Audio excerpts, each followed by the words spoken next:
Muy buenas noches, amigas y amigos. Mi nombre es Manuel López Sáenz. Hoy es 29 de enero ya del año 2020. Está transcurriendo el primer mes de este año 2020 y esta es la transmisión del contenido informativo Ciberterritorio Informativo, un espacio por la promoción de una cibercultura para el consumo y producción inteligente de contenido en la red, en este caso contenido de carácter informativo puesto a su disposición para que ustedes hagan un ejercicio de tesis, antítesis y síntesis sobre los temas más relevantes de la realidad nacional. Y me voy a permitir, amigas y amigos, en lo que nos regalan, como siempre, el amable favor de su presencia. Ya veo que se empiezan a conectar algunos de ustedes.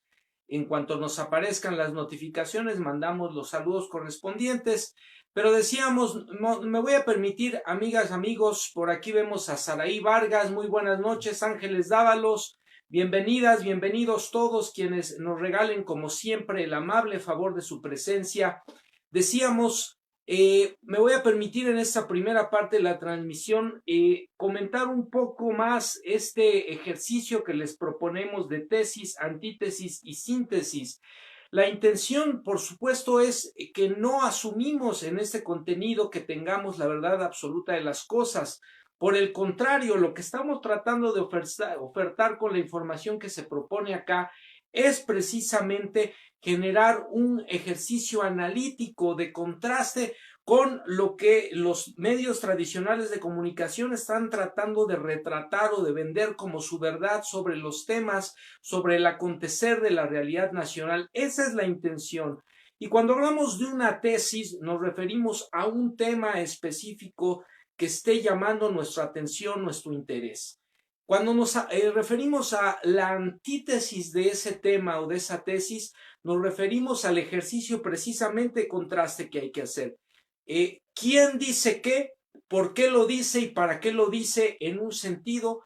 ¿Quién dice qué o por qué lo dice o para qué lo dice en otro sentido? Siempre hay que buscar sobre la tesis, sobre el tema que nos interesa, por ejemplo, el tema de los medicamentos contra el cáncer. ¿Quién dice que se trata de desabasto? ¿Quién dice que se trata de boicot? ¿Quién lo dice, por qué lo dice y para qué lo dice? De un lado, de otro, y a partir de eso entonces el ejercicio de síntesis que viene por parte del razonamiento de quien recibe la información para formarse su propio punto de vista. Ese es el ejercicio que proponemos en esta emisión y vale la pena recordarlo, vale la pena plantearlo. Recuerden, cualquier tema de interés que tocamos acá o que a ustedes les está llamando la atención, piensen cuál es el mensaje central, la tesis, cuál es la antítesis, argumento a favor o en contra que sostiene o que contradice la tesis y finalmente el ejercicio de síntesis sin olvidar quién es el emisor de la información, cuál es su intención, qué está diciendo, por qué lo está diciendo, para qué lo está diciendo y a partir de eso formar nuestro propio punto de vista. Ese es el objetivo, amigas y amigos, y esa es la llave con la que podemos caminar y combatir el llamado fenómeno de las fake news que pululan hoy en día por los llamados medios masivos de comunicación tradicionales que históricamente se posicionaron como los poseedores de la verdad absoluta, los narradores de la realidad nacional para contarnos su verdad, pero que hoy día están verdaderamente en una situación de absoluto descaro, de golpeteo a través de cortinas de humo, a través de la manipulación de la información o incluso con la máxima de que aquello que no calumnia por lo menos deja o siembra la duda y en ese sentido el contenido de las llamadas fake news, las noticias falsas para generar rumores, para generar malos entendidos en la población. Es decir, la intención de estos medios tradicionales es desinformar, así que el contenido que proponemos acá es de contraste para que cada quien forme su propia opinión y tome su punto de vista. Saraí Vargas, decíamos, Ángeles Dávalos, Edna Martínez Mendieta, Bienvenidas, bienvenidos todos. Gracias por acompañarnos y regalarnos, como siempre, el amable favor de su presencia. Vamos a comentar los contenidos que tenemos preparados para el día de hoy con todas y todos ustedes.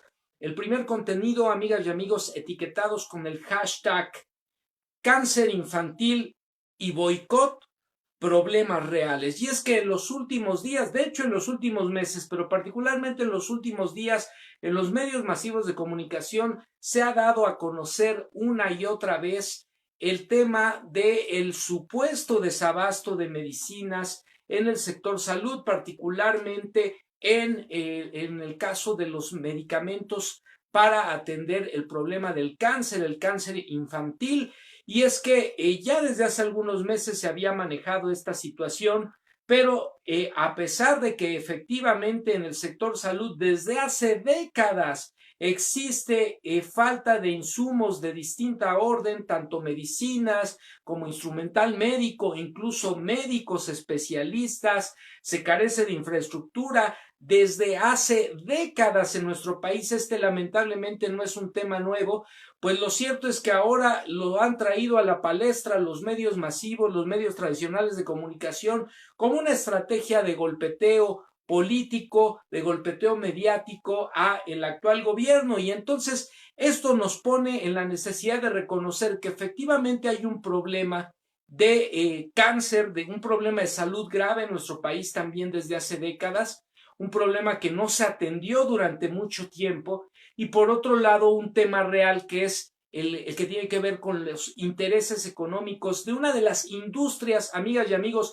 más poderosas a nivel internacional, económica y políticamente hablando, que es la economía farmacéutica. No pocos especialistas en la materia hablan de que hoy día vivimos en una economía de la muerte que se sostiene del narcotráfico, el tráfico de drogas, el tráfico de armas, que se sostiene de la comida chatarra que al final genera enfermedades, que se sostiene de la venta de medicamentos y la fabricación también de enfermedades. Y bueno, en ese sentido, amigas y amigos, pues estamos frente a una de las industrias más poderosas del mundo, la farmacéutica, que se resiste a perder su jugoso negocio al amparo de vender medicinas a sobreprecio y de manera monopólica al sector público de salud de nuestro país y a otros sectores públicos de salud a nivel mundial. Y frente a eso estamos, el cáncer infantil, el cáncer, un problema de salud real, y por otro lado, el boicot por parte de las farmacéuticas, otro problema real, otro problema claramente generado por un interés político económico, así como se habla hoy de casos específicos en los medios tradicionales de comunicación sobre algunas familias que tienen este terrible problema de salud con sus hijos. Lo cierto es que esto lo vamos a ver en cifras, tiene ya un tiempo atrás. Es un problema que no se ha atendido desde la prevención, desde la atención médica en el sector salud durante varios sexenios y que lamentablemente sigue creciendo. Así que hashtag cáncer infantil y boicot en medicinas, problemas reales que atender. El segundo contenido que tenemos para ustedes, amigas y amigos, es el etiquetado con el hashtag jóvenes construyendo el futuro va, y es que en los días recientes se ha anunciado un reforzamiento de este programa importantísimo del gobierno llamado la Cuarta Transformación, el gobierno encabezado por el presidente Andrés Manuel López Obrador, este programa de apoyo económico a los jóvenes para que tengan un primer empleo, sean capacitados y con esto puedan romper el círculo vicioso del desempleo, de la pobreza y de la tentación de las conductas antisociales. Esta es una de las aristas de la estrategia diametralmente distinta del actual gobierno en materia de combate a la violencia. Primero, combatir la desigualdad, generar oportunidades y con ello poco a poco, no es una estrategia de corto ni de mediano plazo, sino de largo plazo, tratar de reconstruir el tejido social, tratar de generar más oportunidades para los jóvenes y con ello permitir que se incorporen de manera sana, de manera productiva y también garantizando su desarrollo, su crecimiento a la actividad productiva a la sociedad, en este caso una sociedad como la mexicana, que durante muchos años, décadas, les dio la espalda a estos jóvenes, incluso llamándolos ninis. Hashtag jóvenes construyendo el futuro va, y ese es el segundo contenido que tenemos y vamos a comentar con ustedes, amigas y amigos. El tercer contenido que hemos etiquetado el día de hoy se denomina hashtag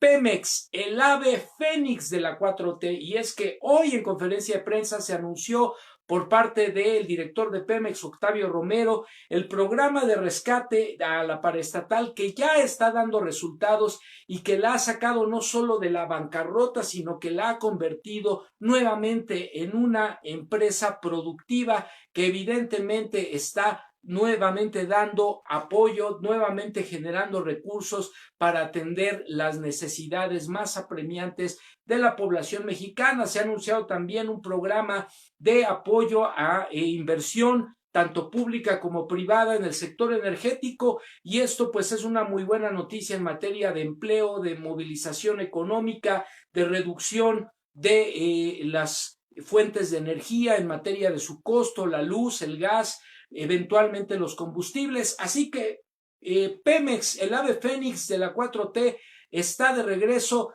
y vamos a ver los resultados, vamos a comentar esta información con ustedes.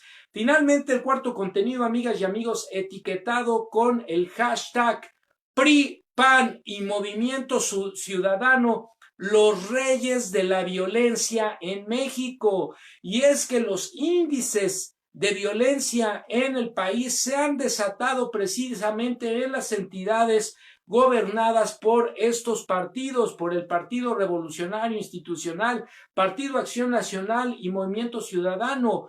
Gobernadores acusados de corrupción, gobernadores acusados de estar vinculados a la delincuencia organizada, gobernadores que se han resistido a participar en la estrategia federal de coordinación para el combate a la violencia, para el combate a la inseguridad. Estos gobernadores están dándole la espalda a sus electores, a los ciudadanos de estas entidades, y están dejándolos vulnerables ante la delincuencia organizada. Por supuesto, está ahí un tema de recuperación, de disputa de territorios por parte de los cárteles de la droga, pero lo cierto es que ni policías municipales, policías estatales, ni presidentes municipales ni gobernadores están haciendo su tarea, y ahí están los malos resultados. PRI, PAN y Movimiento Ciudadano, los reyes de la estadística de la violencia en México. Y finalmente, amigas y amigos, el contenido acostumbrado, como siempre, etiquetado con el hashtag Agenda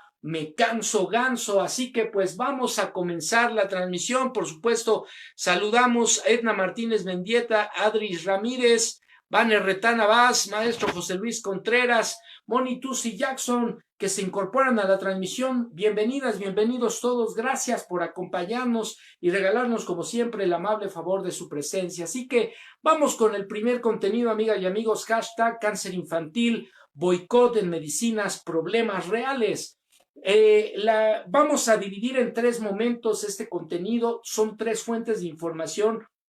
A lo mejor nos extendemos un poco, pero vale la pena el tema, por supuesto. La primera información que recuperamos precisamente es el portal de la Secretaría de la Salud. Tiene que ver con el Centro Nacional para la Salud de la Infancia y la Adolescencia. Es un portal del Gobierno de la República en Internet, y el contenido se titula Cáncer infantil en México, algunos datos epidemiológicos del cáncer en la infancia y la adolescencia con base en el registro de cáncer en niños y adolescentes denominado RCNA por sus siglas. Además, te damos a conocer, dice así la información, la ubicación geográfica de las unidades médicas acreditadas donde niñas, niños y adolescentes con cáncer pueden recibir atención médica oncológica de calidad. Por un lado, el panorama internacional, amigas y amigos, lamentablemente este flagelo está por todos lados afectándonos. Nos dice Adri Ramírez, saludos, profe, un gusto saber de usted. Pues muchas gracias, saludos también para ti y gracias por acompañarnos, bienvenida a la transmisión. Decíamos, una de las principales causas de morbilidad en niños y adolescentes alrededor del mundo es el cáncer.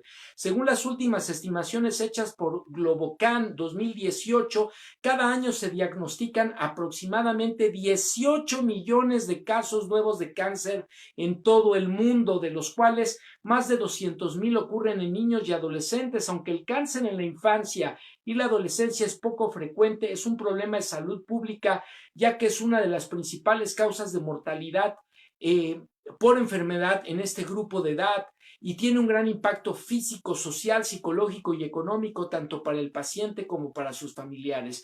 En países con altos ingresos, la sobrevida es mayor al 80%, la supervivencia es mayor al 80%. Sin embargo, en países de ingresos medios o bajos, la sobrevida apenas alcanza un 20%. Algunas de las principales causas que repercuten en las bajas tasas de supervivencia en países con medianos o bajos ingresos son incapacidad para tener un diagnóstico preciso y oportuno, poco o nulo acceso a los tratamientos, abandono del tratamiento, defunciones por toxicidad y exceso de recidivas, entre otras características o entre otros elementos.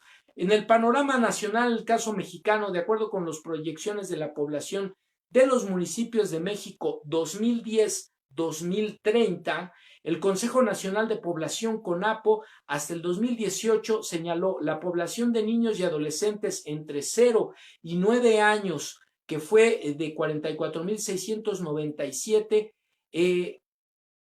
44,697,145, de los cuales 26,493, 26 millones, perdón, aquí las cifras nos están brincando, 26,493,673 no cuentan con ningún tipo de seguridad social. Entonces repetimos, población de niños y adolescentes de 0 a 9 años, a 19 años en México, fue para 2018 de 44,697,145, de los cuales 26 millones, es decir, poco más de la mitad, 493,673 niños y adolescentes no contaban con ningún tipo de seguridad social. Y esto hay que decirlo, estos son datos al 2018, es decir, a esa fecha teníamos más de 26 millones de niños y adolescentes que no tenían acceso a la seguridad social. A pesar de lo que nos dicen ahora los agoreros de la hecatombe en salud en México, a pesar de que nos quieren vender la idea de que teníamos un sector de salud pública de primer orden, de primer mundo, pues no es cierto. Las instituciones de salud estaban desmanteladas, pero además de carencias en medicamentos, infraestructura, instrumental médico, médicos generales, médicos especialistas, enfermeras, enfermeros. Además de eso, no había cobertura. No había cobertura total para la población mexicana en un servicio fundamental que son los servicios de salud. Lo anterior resulta preocupante debido a que el cáncer es una enfermedad costosa que ocasiona un gasto de bolsillo considerable a la familia de los pacientes y puede condicionar cierto grado de empobrecimiento. De acuerdo con los datos del registro de cáncer en niños y adolescentes, las tasas de incidencia por millón de habitantes hasta el 2017 fueron de 89,6 a nivel nacional, 11,4 en niños de 0 a 9 años por cada millón de habitantes, 68,1 en adolescentes de 10 a 19 años. Por grupo de edad, el grupo de 0 a 4 años presentó la mayor tasa de incidencia con 135,8 casos por millón, mientras que el grupo de adolescentes entre los 15 y los 19 años tuvo la menor incidencia. Pues aquí lo tienen, amigas y amigos, las cifras verdaderamente son impresionantes. Los estados de la República con mayor tasa de incidencia por cáncer en la infancia de 0 a 9 años, Durango, Colima, Aguascalientes, Sinaloa, Tabasco. En la adolescencia de 10 a 19 años, las entidades con mayor tasa de incidencia con cáncer son Campeche, Colima, Aguascalientes, Nuevo León y Morelos. Respecto a las tasas de mortalidad por cada 100,000 habitantes, los adolescentes entre 15 y los 19 años de edad tuvieron la mayor tasa de mortalidad con 6,88, mientras que la menor tasa de mortalidad fue para el grupo de edad entre los 0 y los 4 años con 4,35 decesos. Entre los 5 y los 14 años las tasas se mantuvieron similares entre ambos grupos con 4,6 de 5 a 9 años y 4,5 de 10 a 14 años en promedio. Las entidades federativas con mayor tasa de mortalidad de niños de 0 a 9 años son Campeche, Chiapas, Aguascalientes, Colima y Tabasco. En adolescentes, la mayor tasa de mortalidad corresponde a Campeche, Tabasco, Chiapas, Oaxaca e Hidalgo. Dicho sea de paso, amigas y amigos, las entidades o algunas de las entidades del país con mayor índice de rezago en materia de desarrollo, en materia económica, es decir, con mayor índice de pobreza. Así que, amigas y amigos, estos son datos fundamentales porque nos ayudan a contextualizar el gravísimo problema de salud que padecemos en nuestro país desde hace décadas, porque estas son cifras al 2018 y se está contemplando la proyección desde el año 2010 hasta el 2018, pero con una visión a lo que puede ocurrir o cómo puede evolucionar la problemática hacia 2030. Y repito, en ese periodo del 2010 al 2018, el principal problema o las principales dificultades que explican la atención a la salud para esta población de niños y adolescentes que padecen cáncer, tuvo que ver con malos diagnósticos. No había buenos diagnósticos sobre el problema ni tampoco diagnósticos en etapa temprana del cáncer. Poco o nulo acceso a tratamientos. Este problema data desde hace mucho tiempo y los medios de comunicación no lo visibilizaron como lo están tratando de visibilizar, solo con algunos casos en los últimos días, lo cual me parece no solo irresponsable, poco ético, sino incluso un acto criminal, porque como medios de comunicación tendrían que haber visibilizado y cumplido su función social frente a este problema de salud pública durante muchos años, que callaron, que no voltearon a ver y que no les importaron las familias, los niños y los adolescentes mexicanos que padecen este terrible problema de salud en el país. Por supuesto, otros aspectos tienen que ver con el abandono del tratamiento en menores casos y el tema de la toxicidad, la resistencia a los medicamentos o la exposición a medicamentos inadecuados o de mala calidad. Y esto venía ocurriendo, amigas y amigos, desde hace sexenios. ¿Qué pasó? ¿Por qué la tasa de frecuencia en cuanto a este padecimiento sigue creciendo? Quiere decir que no hubo políticas públicas adecuadas que permitieran prevenir, porque el cáncer se puede prevenir, no solo se puede diagnosticar tempranamente, no solo se puede atender oportunamente y de manera exitosa, también se puede prevenir. ¿Cómo? Identificando los antecedentes familiares de las personas, teniendo una vida sana en materia de hábitos alimenticios, actividad física, evitar vicios como el tabaco, el alcohol, evitar exponernos a radioactividad, evitar el consumo de alimentos con muchos conservadores, evitar el uso del microondas, evitar exponernos de manera frecuente a aparatos electrónicos que generan radiación. Y esto no se le dice a la población, esto no se plantea como una política de prevención.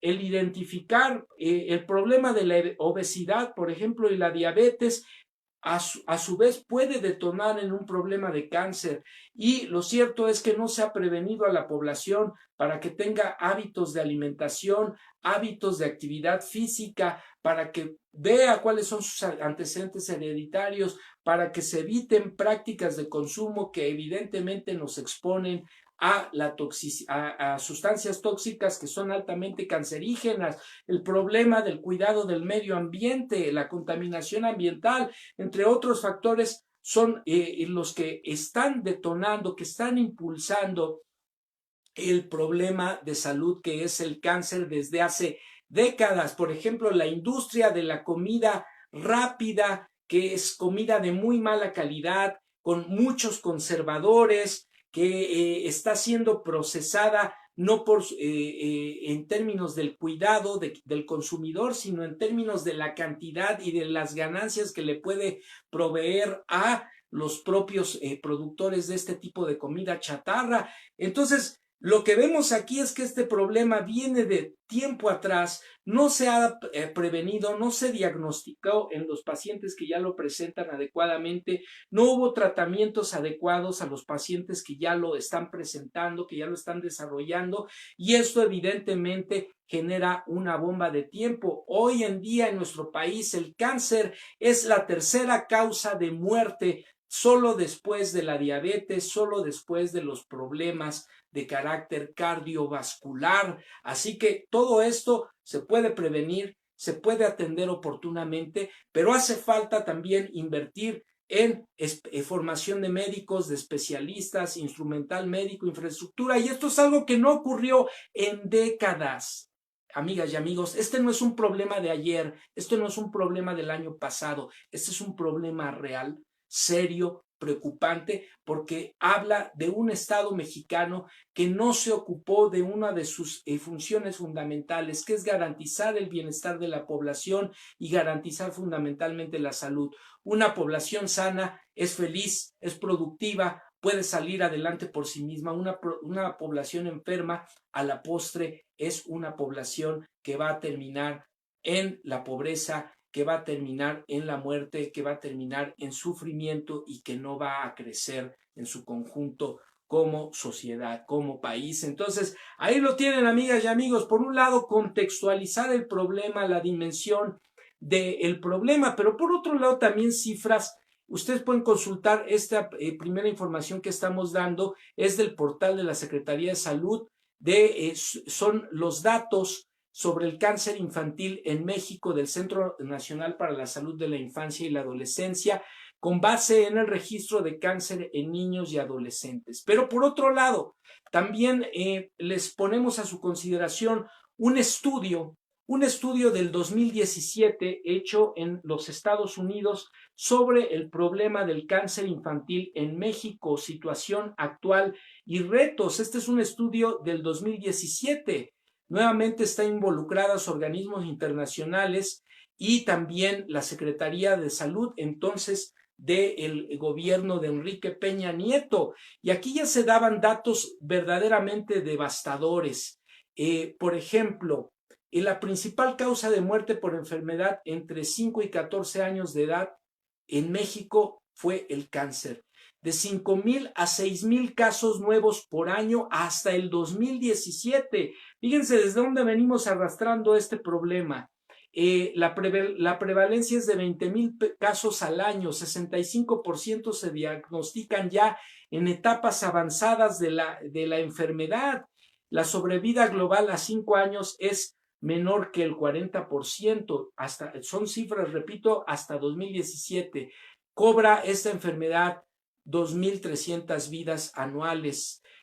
Otro tema tiene que ver, por ejemplo, son datos que ustedes, repito, pueden consultar. Les vamos a dejar la liga en el video, pero por ejemplo, vamos a un dato que verdaderamente me dejó impresionado. Y es que podemos ver en este estudio las estadísticas. Finalmente, lo que se observa aquí es un problema que está creciendo. Hay imágenes muy fuertes de los niños con tumores, con padecimientos verdaderamente terribles.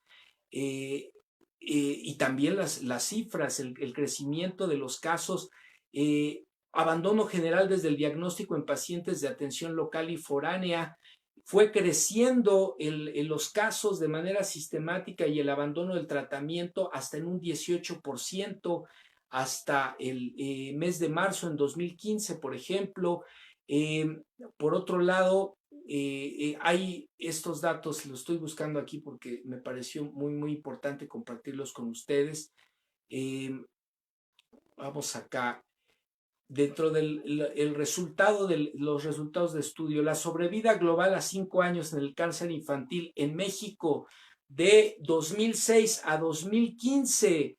Fíjense, fue reduciéndose meses después del diagnóstico, se llegó a el 60%, al 60%, al 40% de los casos que pues no lograban sobrevivir por tener un diagnóstico ya en etapas tempranas, en etapas avanzadas, perdón, de la enfermedad. La causa de muerte en 9,437 niños con cáncer, 9,437 niños con cáncer en México. Entre el año 2006 y 2015, fíjense, la causa de muerte, progresión de la enfermedad, es decir, que no hubo un diagnóstico temprano y tampoco hubo un tratamiento oportuno, 34%, infecciones, 13%, problemas endocrinológicos, 9,5%, cardiovasculares 5,1%, respiratorios 4,6%, infecciones respiratorias 4%, enfermedades digestivas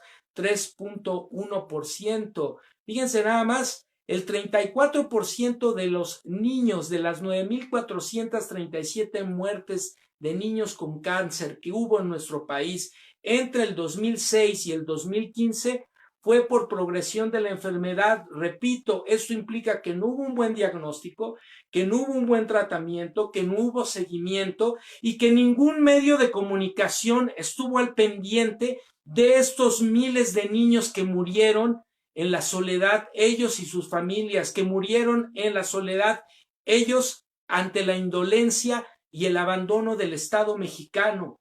Y esto no se dice, esto no se denuncia. Y esto es un problema que se ha venido dejando crecer, un problema que hoy por hoy es sumamente costoso para el sector público de salud de nuestro país y que lamentablemente sigue cobrando vidas y los casos siguen creciendo. El problema es en ese sentido de carácter estructural y por supuesto que una vida es fundamental, pero no perdamos de vista de dónde viene el asunto. Eso por un lado para dimensionar el problema del cáncer como problema de salud pública en nuestro país. Por otro lado, para dimensionar que el abandono del Estado mexicano frente a este y otros problemas de salud pública ha sido total durante los últimos sexenios, durante las últimas décadas en nuestro país. No es un problema del año pasado, no es de ayer, no es de hace unos meses, es de años de indolencia de las autoridades mexicanas para atender a este sector de la población que padece una terrible enfermedad que, repito, pudo haberse prevenido, que pudo haberse detectado a tiempo, que pudo haberse atendido oportunamente y curado, y que simple y sencillamente eso no ocurrió. Y esto es lo que estamos viviendo en este momento para contextualizar la situación, amigas y amigos. Y por otro lado, decir qué es lo que se está haciendo y qué es lo que está pasando en este momento. Y aquí sí decimos, esta nota la recuperamos del portal digital de la revista Expansión Política. Esta nota está publicada el día de antier, lunes 27 de enero de este año, y la nota está firmada por la redacción del medio Expansión Política. La nota se titula "El gobierno federal recurre a compra de medicamentos en el extranjero". ¿Por qué? Porque esta es otra arista del problema que estamos enfrentando. Por un lado, el problema de salud pública real que tiene años, que tiene décadas lamentablemente en nuestro país, que es el cáncer. Por otro lado, el problema del abandono del Estado mexicano a las personas que padecen cáncer, sobre todo niños y adolescentes en nuestro país, durante décadas. Y por otro lado, otro problema real que es el boicot. El boicot de una de las industrias más poderosas a nivel mundial en materia política y económica, que es la industria farmacéutica. Y por eso el gobierno federal, dice la nota, recurre a compra de medicamentos en el extranjero para resolver el problema del desabasto de medicamentos. El gobierno federal dejó de comprar a distribuidores nacionales que monopolizaban y vendían a sobreprecio los medicamentos, ya que vendían a el 70% del total de las compras del sector salud. La compra de medicamentos en el extranjero para garantizar los tratamientos para las personas que los necesitan se ha convertido en una práctica cada vez más usada por la actual administración encabezada por Andrés Manuel López Obrador. Apenas el fin de semana, personal del Instituto de Salud para el Bienestar, el INSABI, y de la Comisión Federal para la Protección contra Riesgos Sanitarios, la COFEPRIS, recibieron el desembarco de medicamentos en el Aeropuerto Internacional de la Ciudad de México. En tanto, el Ejecutivo Federal aseguró que va a haber medicinas para niños con cáncer porque han ordenado comprar la medicina que se requiere en cualquier país del mundo. Esto luego de que la semana pasada padres de menores con cáncer realizaran varias protestas para exigir el suficiente medicamento para el tratamiento de sus hijos. ¿Qué está haciendo el gobierno federal? El gobierno ha dicho que está dispuesto a acabar con la corrupción en el sector salud, por lo que se ha negado a ceder ante las presiones de las farmacéuticas y por eso ha adquirido los medicamentos en otros países. El Ejecutivo autorizó ya una inversión de 60 millones de pesos extraordinariamente para los insumos de los medicamentos, principalmente para niños con cáncer. López Obrador ha insistido en que había muchísima corrupción en la compra de medicamentos y por eso han batallado, porque 3 o 4 distribuidoras, ni siquiera laboratorios, vendían el 70% de todas las medicinas que compraba el gobierno, lo que significaba alrededor de 70 millones de pesos. Hay resistencias porque existían estos monopolios. Ha habido campañas para hablar de desabasto, de falta de medicamentos. Han hablado de falta de medicamentos para niños con cáncer, enfermos de SIDA, todo eso. Bueno, tuvimos que comprar medicamentos en el extranjero, dijo el mandatario. Estamos padeciendo de boicots de parte de los que manejaban este gran negocio, afirmó el 8 de enero pasado. Para no ceder a los chantajes, continúa la nota, el gobierno ha comprado medicamentos a otros países como Francia y este fin de semana el Coordinador Nacional de Abastecimiento y Distribución de Medicamentos e Insumos, Alejandro Antonio Calderón Alipi, y el titular de la COFEPRIS, José Alonso Novelo Baeza, recibieron los medicamentos utilizados para tratamiento contra el cáncer, aunque no mencionaron el país de origen. Además, se han llevado reuniones con los directores de los hospitales para garantizar el suministro y emprendido investigaciones contra las empresas que han afectado el abasto. ¿Qué desató fundamentalmente la falta de medicamentos? En conferencia de prensa, el subsecretario de Promoción y Prevención de la Salud, Hugo López-Gatell, explicó que a principios del 2019 se cambió la estrategia para la compra de medicamentos debido a que en el país había ciertas empresas que monopolizaron el mercado y que en algunos casos se presentaba corrupción. Esto es sumamente revelador, ya que existían presiones por parte de intermediarios de la industria farmacéutica. Compañías de distribución ejercían presiones hacia los médicos que recetan. Las personas profesionales de la medicina, médicos que recetan directamente los medicamentos, por ejemplo, antirretrovirales para el VIH, explicó el funcionario. Aunado a las presiones de la industria, en el caso de los medicamentos para el cáncer, explicó que desde el año pasado se presentó un problema mundial de escasez de ciertos medicamentos como la vincristina, debido a que son 2 empresas, una de China y otra en India, las que fabrican los activos, pero la China sufrió problemas que afectaron su llegada a México. Finalmente, y de acuerdo con un estudio del colectivo #No al huachicol de medicinas, la mayor frecuencia de casos de no surtimiento de medicamentos se concentra en tratamientos para enfermedades como diabetes, hipertensión, cáncer, VIH y fallo renal. Y como decíamos, amigas y amigos, nada más y nada menos, si no va a estar orquestada esta estrategia de desabasto, de boicot o de huachicoleo de las medicinas, cuando los medicamentos que están reteniéndose, que están faltando, tienen que ver con fundamentalmente 3 de las causas principales de muerte en nuestro país, que es diabetes, hipertensión y cáncer. Esto no puede ser casualidad, evidentemente se trata de una estrategia bien orquestada por los monopolios farmacéuticos.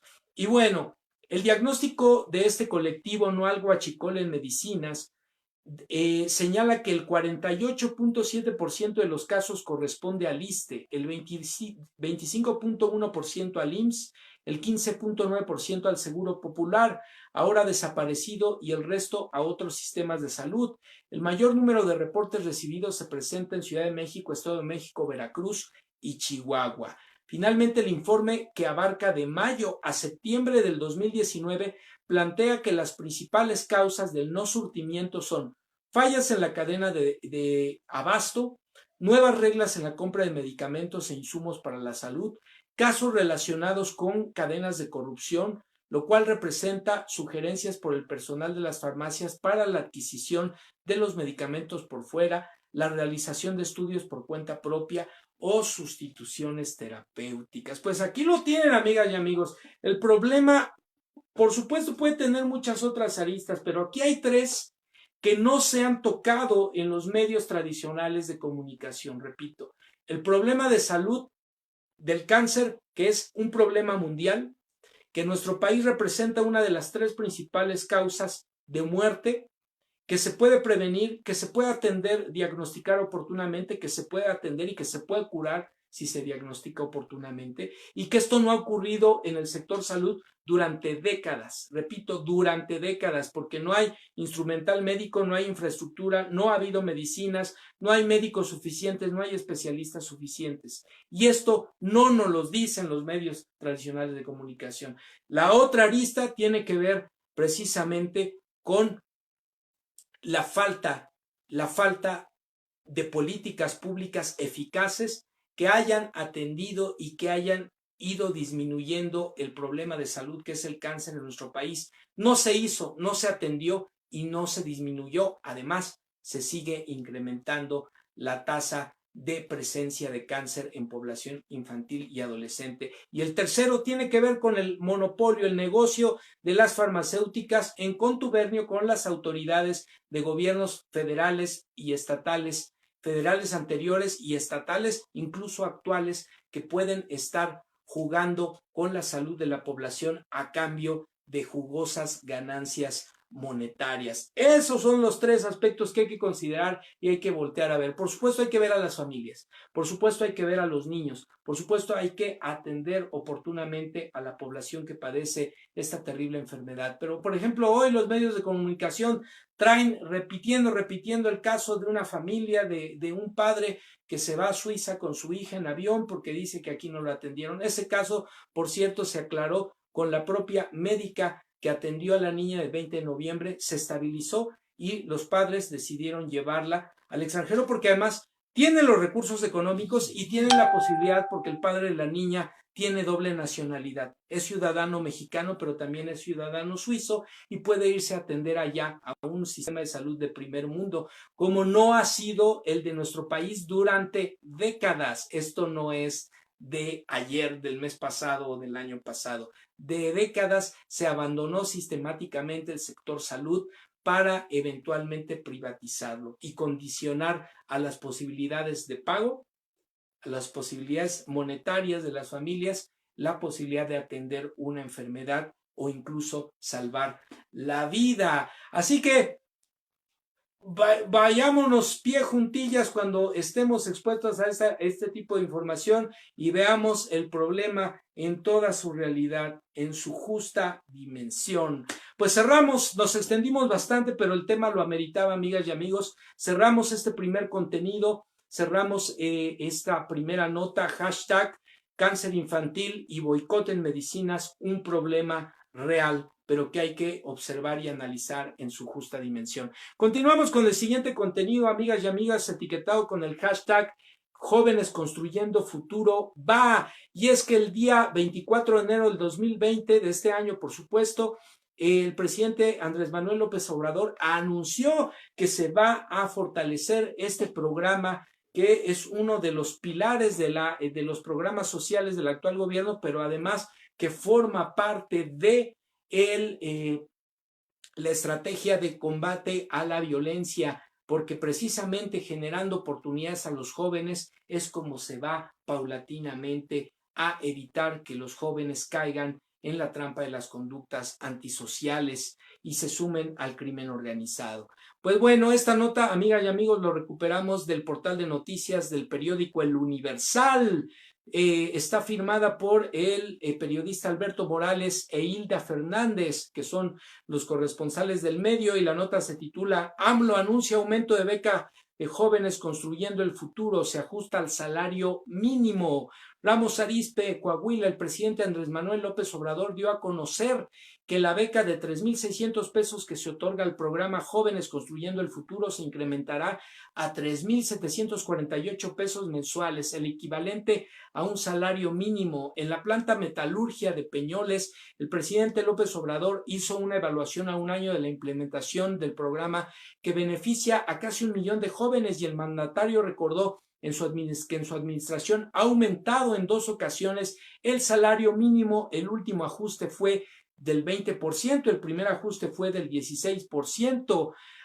Ahora tienen que ajustar el apoyo a un salario mínimo porque sería incongruente que reciban menos de un salario mínimo, dijo el mandatario. Acompañado por el gobernador Miguel Ángel Riquelme del PRI, la secretaria del Trabajo Luisa María Alcalde y el ingeniero Fernando Alanís Ortega, director general de Industrias Peñoles, el titular del Ejecutivo dijo que este programa, junto con las becas para estudiantes, están dando resultados porque en el pasado ciclo escolar aumentó la matrícula en 20% en el nivel medio superior. Antes nada más se les llamaba ninis a los jóvenes, se les veía de manera despectiva, de manera burlona, se decía nini porque ni trabaja ni estudia. Nosotros decidimos llevar a cabo este programa para atender a los jóvenes, no darles la espalda porque es un asunto de justicia, de humanismo, pero también con estas acciones estamos evitando, dijo el presidente, que sean enganchados y se vayan por el camino de las conductas antisociales. Frente a jóvenes becarios, el presidente aseguró que encontrarán trabajo porque con la aprobación del TEMEC en los Estados Unidos, en México y muy pronto en Canadá, el norte del país habrá más inversión y mejores empleos. Al final de su discurso, el presidente López Obrador envió un saludo y agradeció al empresario Alberto Balleres González, presidente del Consejo de Administración de Peñoles, por participar y dar la oportunidad a los jóvenes de capacitarse en esa empresa. Pues aquí lo tienen, un programa exitoso, amigas y amigos, que sigue dando resultados y que se les seguirá dando impulso como un programa de atención social, pero también como parte de la estrategia de resarcimiento del tejido social y de combate a la inseguridad. Nos comenta por aquí, bueno, saludamos a quienes se estuvieron incorporando, Moni Tusi Jackson, Adris Ramírez, Araceli Méndez, Clara Cruz Fernández, Iraíz González, Vix Montiel, Ángeles Dávalos nos dice, así es. ¿Cuánto cuesta un boleto de avión hasta Suiza? Bueno, en relación a la nota anterior, pues ahí lo tienen, amigas y amigos. ¿Cuántos niños, cuántos millones de familias y de niños pobres en nuestro país que padecen el terrible problema del cáncer, pues no son vistos, no fueron vistos por el sector salud, por el Estado mexicano durante décadas, no fueron vistos por estos pregoneros de los medios de comunicación y ahora se rasgan las vestiduras. Y en este caso valdría, dice Ángeles Dávalos, en otros asuntos, exponer el caso de la madre de familia, que por cierto es compañera maestra y que como varios sufre aún los estragos de las gestiones pasadas como trabajadora de la educación. Es decir, efectivamente, porque escuchamos en una entrevista el día de ayer que se trata de una maestra que está en situación de interinato y no se le ha regularizado su plaza, está en interinato como resultado de la mal llamada reforma educativa, también impulsada en el sexenio pasado por el presidente Enrique Peña Nieto, y eso tampoco se dice, esos temas no son noticia para los pregoneros de los medios tradicionales de comunicación. Fíjense nada más qué sinvergüenzas. Pues cerramos el segundo contenido rápidamente, vamos con el tercer contenido, amigas y amigos, y nos acercamos al cierre de la transmisión. El contenido etiquetado con el hashtag Pemex, el ave fénix de la 4T. Esta nota la recuperamos del portal del periódico La Jornada, publicada el día de hoy, titulada Abre gobierno a la iniciativa privada Inversión en Energía. Alfonso Romo, hasta 100,000 millones de dólares en 137 proyectos. Inversiones del sector privado en el rubro energético hasta por 100,000 millones de dólares, cifra superior al saldo de la deuda externa pública, fueron anunciados ayer por Alfonso Romo Garza, jefe de la oficina de la presidencia y enlace del titular del Ejecutivo Andrés Manuel López Obrador con el empresariado nacional. Dio a conocer que a más tardar en 3 semanas el sector privado y la administración pública presentará un programa de inversión en el sector energético que incluirá alianzas con petróleos mexicanos y firmas privadas, las cuales estarán sustentadas en contratos especiales. Indicó que serán 137 proyectos al menos, incluso más, y su principal objetivo será impulsar los niveles de inversión para detonar el crecimiento económico. El gobierno del presidente Andrés Manuel López Obrador, que se inició el 1 de diciembre de 2018, dejó en suspenso la licitación de nuevos campos petroleros a empresas privadas, proceso conocido como rondas, así como la posibilidad de que Pemex se asociara con particulares para la explotación de yacimientos, la práctica llamada farm-outs. A finales de febrero, a más tardar, aterrizaremos los proyectos del sector privado. Son 137 proyectos que tienen un valor de entre 95 y 100,000 millones de dólares, adelantó Romo en declaraciones a la prensa después de participar en el foro Energy México 2020. Para efectos comparativos, 100,000 millones de dólares equivalen alrededor a 7 puntos porcentuales del Producto Interno Bruto, el PIB, y superan ligeramente el saldo de la deuda externa del gobierno federal, que en noviembre pasado, dato disponible más reciente, fue de 98,900 millones, de acuerdo con la Secretaría de Hacienda. Romo Garza adelantó que esta semana comenzarán mesas de trabajo con la Secretaría de Energía, Pemex, Comisión Federal de Electricidad y Centro Nacional de Control de Gas Natural para definir en qué sectores se aterrizarán los proyectos del sector privado. Los planes podrían reducirse o ampliarse incluso porque estamos recibiendo más. En la primera reunión obtuvimos 137, pero vienen más proyectos porque esto no puede terminar. Es una rueda de la fortuna. Estos son los primeros, pero ya hemos recibido muchos, declaró. Finalmente, afirmó que la iniciativa privada del país y el gobierno federal tienen la intención de participar en cualquier tipo de proyecto e inversión, desde temas de energías limpias hasta farm-outs con Pemex. Son proyectos de todo tipo, de energías limpias, infraestructura, almacenaje, gasoductos, todos los sectores. Si queda fuera exploración y producción, eso lo vamos a definir en las próximas 3 semanas, pero sí va a haber contratos especiales en caso de que no se tengan recursos, de acuerdo con una fórmula en la que gane Pemex, pero eso no lo tenemos todavía definido. El jefe de la oficina de la presidencia, Alfonso Romo, puntualizó que pese a no ser experto en el sector energético, el fin de dicho plan es dar total certidumbre a las inversiones y garantizar el crecimiento económico del país. La idea es dar certidumbre a la inversión. Tenemos que tener certidumbre legal y normativa, y eso es lo que vamos a trabajar. No vamos a parar nada que afecte al crecimiento del país. Vamos a incluir todo y en las próximas 3 semanas vamos a definir lo que sigue. El Consejo Coordinador Empresarial no da por perdido ningún proyecto. Por su parte, Carlos Salazar Lomelín, presidente del Consejo Coordinador Empresarial, aseveró, después de participar en el mismo foro, que la iniciativa privada no ha dado por perdido ningún proyecto de inversión que se puede ejecutar en el sector energético, como la reactivación de las rondas petroleras. Expuso que hasta el momento el sector privado ha tenido diversos acercamientos con la administración pública sobre los proyectos mencionados por Romo y el monto de inversión. El monto de inversión. Precisó que los planes ya fueron entregados. El monto de inversión, que también es un montón de inversión. Los criterios son claros. En el sector eléctrico, 54% de inversión será para el Estado, 46% para privados. Tenemos mucho campo donde invertir. En el sector petrolero está claro que en qué áreas, pero básicamente que el 80% va por sector público y el 20% sector privado, para garantizar evidentemente las ganancias de la paraestatal.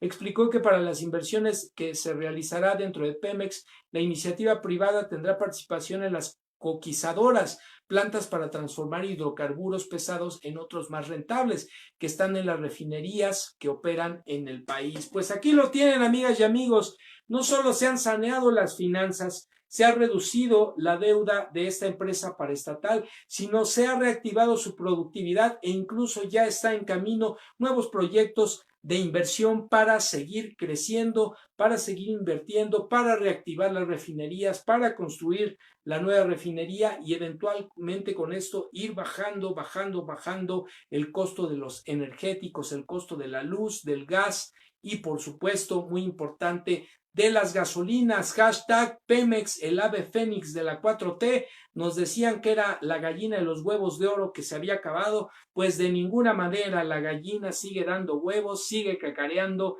y ha resurgido desde las cenizas como el ave fénix. Cerramos este contenido y vamos ya con el último contenido, amigas y amigos de la transmisión. Les agradecemos su compañía. Este contenido etiquetado con el hashtag PRI, PAN y Movimiento Ciudadano, los reyes de la violencia en el país, lo recuperamos del portal de noticias Polemón, publicado hace unas horas apenas el día de hoy y firmado por la redacción del portal.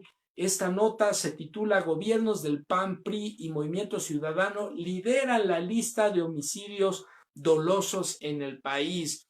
Un nuevo año comenzó. Dice así la nota, y los estados de la República que se mantienen en los primeros lugares por el delito de homicidio doloso no han sufrido variación alguna, con excepción de la Ciudad de México que administra Claudia Sheinbaum. PAN, PRI y Movimiento Ciudadano gobiernan los estados más violentos del país. Para muestra un botón, el gobernador de Jalisco, Enrique Alfaro Ramírez, de extracción emesista, salió muy contento de la reunión de la Comisión Nacional de Gobernadores, la CONAGO, que se llevó a cabo este martes en la Ciudad de México con el titular de la Secretaría de Seguridad y Protección Ciudadana, Alfonso Durazo. Apenas terminó la reunión, Alfaro Ramírez transmitió en vivo un mensaje a través de Facebook para presumirle a los jaliscienses que las cifras de delincuencia en su estado van a la baja, pero nada más alejado de la realidad.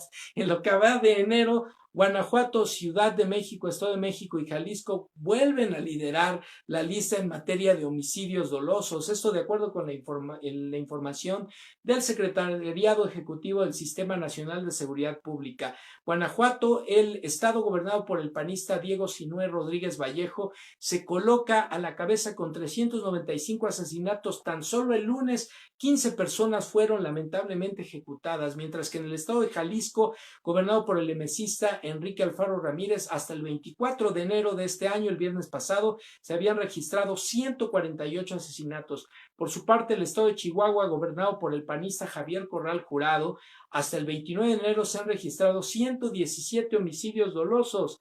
Hasta el 15 de enero, el Estado de México, gobernado por el priista Alfredo del Mazo, tenía 93 homicidios dolosos reportados. A mediados de diciembre de 2019, se habían registrado un total de 3.211 homicidios dolosos en el estado de Guanajuato, ubicándose en la primera posición. El segundo lugar cerró el estado de Baja California con 2.657, seguido en el tercero por el Estado de México con 2.603, el cuarto el estado de Jalisco con 2.465 y en quinto sitio el estado de Chihuahua, gobernado por el panista Javier Corral con 2.379 homicidios. Además, según datos de la incidencia delictiva nacional que reporta el gobierno federal de presuntos delitos cometidos entre enero y noviembre del 2019, el Estado de México encabeza esa lista con un total de 309.647 casos. Le sigue la Ciudad de México con 224.369 casos y en tercer lugar Jalisco con 145.678 casos. En cuarto lugar, Guanajuato con 126.777 casos. Las estadísticas del Instituto Nacional de Estadística y Geografía, del INEGI, revelan que las entidades federativas mencionadas no se han movido del top 10 de estados más violentos. Por ejemplo, entre 2017 y 2018, los estados con mayor número de homicidios fueron el Estado de México con 6.206 víctimas, Guanajuato por primera vez en este nivel con 5.653 víctimas, Baja California también en un lugar que no había tenido 5.010 casos, Chihuahua 4.921 casos, Guerrero 4.761 casos, Jalisco 4.338, Michoacán con 3.696, Veracruz 3,266, Ciudad de México 2,776, Sinaloa con 2,736 y Tamaulipas con 2,271 casos respectivamente. Pues aquí lo tienen, amigas y amigos, gobiernos del PRI, PAN y Movimiento Ciudadano, los reyes de la violencia en el país. ¿Qué están haciendo las autoridades municipales? ¿Qué están haciendo los gobernadores? ¿Qué están haciendo con sus policías municipales y estatales, sus estrategias de seguridad? ¿Por qué no están dando resultados y por qué no están en franca coordinación y colaboración con el gobierno federal? A pesar de las cifras que se han presentado en los medios tradicionales de comunicación, lo cierto es, y aquí lo hemos ilustrado con las estadísticas de fuentes oficiales, que la curva de descenso paulatino está ocurriendo en materia de violencia en el país, pero se requiere de redoblar esfuerzos, de seguir apoyando a los jóvenes con los programas sociales, de seguir generando oportunidades de empleo, de trabajo, de estudio y sobre todo de combatir la corrupción. Las policías municipales, las policías estatales, la policía federal, los gobernadores están siendo cooptados o están en contubernio con el crimen organizado y esto está generando que el avance en combate a la violencia sea muy lento, no como quisiéramos todos los mexicanos, pero aquí están las cifras, estos son los datos y aquí hay que ver los niveles de responsabilidad. ¿Qué están haciendo los gobernadores del PRI, del PAN, de Movimiento Ciudadano en su competencia para atender el problema de la delincuencia, de la violencia, del crimen organizado? Pues amigas y amigos, con esto estamos cerrando la transmisión del día de hoy. Por supuesto, vamos a revisar lo que fue el contenido, el hashtag Agenda Me Canso Ganso, la agenda presidencial desde el último día que no nos vimos, el 20 de enero, vamos bajando por aquí. El 20 de enero decía el presidente en conferencia de prensa, la función principal de un buen gobierno es conseguir la felicidad del pueblo, una sociedad mejor. El 21 de enero en conferencia de prensa se decía, podrán decir que el derecho a la salud es utopía, pero el sueño se va a cumplir. Recuerden, amigas y amigos, la utopía está en el horizonte, camino 2 pasos y la utopía se mueve 10 más. Entonces, ¿para qué sirve la utopía? Pues para eso, para caminar hacia el horizonte. Y entonces esa es la utopía y hacia allá vamos caminando todos. El 22 de enero se decía, si hay voluntad colectiva para hacer valer los derechos, los conservadores no podrán hacerlo retroceder. El 23 de enero también en conferencia se decía, nadie tiene impunidad, todos los servidores públicos estamos sometidos al escrutinio público. El 24 de enero también en conferencia se dijo, la transformación, lo importante no es el cargo, sino el encargo. El 25 de enero en gira por el interior de la República se presentó el avance y la evaluación del programa Jóvenes Construyendo Futuro desde Monterrey, Nuevo León. Ahí, por cierto, abucharon, pero de manera exponencial al gobernador de aquel estado, Jaime Rodríguez el Bronco. El 26 de enero, Jóvenes Construyendo el Futuro y programas integrales de bienestar también en Monterrey, Nuevo León. Ahí se presentaron. 27 de enero en conferencia de prensa se dijo, si no hay complicidad entre autoridades y delincuentes tiene que haber resultados. Y por eso es importante revisar qué está pasando en los estados en materia del combate a la inseguridad y de la violencia. El 27 de enero dijo el presidente en Palacio Nacional, me reuní con gobernadores del PRI, acordamos seguir trabajando juntos por el bien de la gente, coincidimos en que una cosa son los partidos, que como su nombre lo indica es una parte, y otra el gobierno, que es para servir a todos sin distinción. Ahí los gobernadores anunciaron su adherencia a el Instituto Nacional de Salud, el INSABI. El 28 de enero en conferencia de prensa el presidente dijo, lograremos el propósito de garantizar el derecho a la salud establecido en la Constitución. El día de hoy, hace 16 horas, en conferencia de prensa se dijo, México está a la vanguardia gracias a su grande grandísimo y extraordinario pueblo. Y finalmente, hace 9 horas, el día de hoy, se dijo, se constituyó el Gabinete para el Crecimiento Económico, lo coordinará Alfonso Romo, jefe de la Oficina de la Presidencia. Hay condiciones favorables, finanzas sanas, no hay endeudamiento, no se ha contratado más deuda y se ha pagado la que dejaron estos irresponsables gobernantes neoliberales, Peña Nieto, Calderón, Vicente Fox, Ernesto Zedillo, Felipe Calderón, Carlos Salinas de Gortari y compañía. Hay finanzas sanas, hay una moneda fuerte, un peso fuerte, hay baja inflación como nunca, la inflación más baja en los últimos años. Hay inversión extranjera que está llegando, hay inversión privada y desde luego la firma del TEMEC y lo más importante, honestidad, paz y gobernabilidad. Así que las condiciones son inmejorables, dijo el presidente de la República. Pues bien, amigas y amigos, con esto estamos cerrando la transmisión del día de hoy y les agradecemos, por supuesto, el amable favor de su presencia, como siempre. Vamos a enviar los saludos correspondientes. Ángeles Dávalos, Carmen Martínez, nos decía, bueno, comentamos sobre la primera nota, Vix Montiel, Iraíz González, Clara Cruz Fernández, Araceli Méndez, Adri Ramírez, Moni Tusi Jackson, Maestro José Luis Contreras, Vane Retana Vaz, Esna Martínez Mendieta, Saraí Vargas. Pues muchas gracias a todas y todos por acompañarnos, por regalarnos el amable favor de su presencia.